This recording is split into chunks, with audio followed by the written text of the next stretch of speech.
And you did talk about the issue, the correlation between diversity on boards and good corporate governance, and you certainly are a leading advisor to boards and to companies with regard to compliance, risk management, corruption investigations, compliance writ large.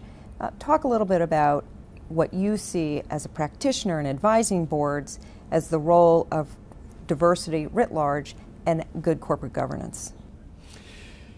Women have traditionally been outsiders in the Italian system.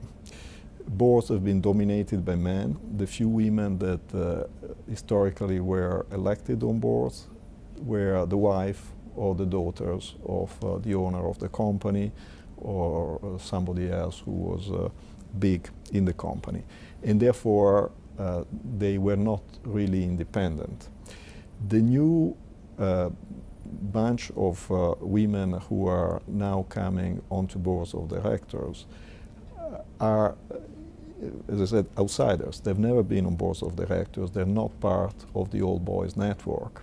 And therefore, they're much freer and independent in what they think. And I suspect that women are also braver than men anyway, regardless to whether they're outsiders in a particular situation or not. So the effect that we are seeing, and as you mentioned, I often advise boards in connection with issues that have emerged in the company, is that women tend to be far more courageous in challenging the CEO or the chairman of the board on what is happening within the company. And this is largely because they do not have the kind of connections of luggage that comes from long-established relationships. So in my view, certainly women are helping a lot on this front.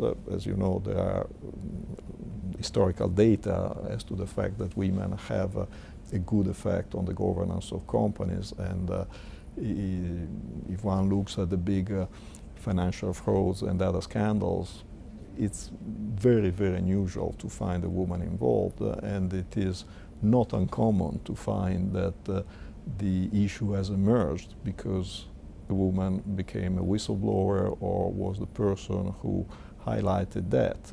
I worked on the investigation on Parmalat, which was the largest fraud in Europe, and in that case, the only member of the governance bodies of Parmalat who raised an issue in connection with the company was in fact the only woman who was sitting on those bodies. And I think this can be is just an example of things that we have seen in many other situations.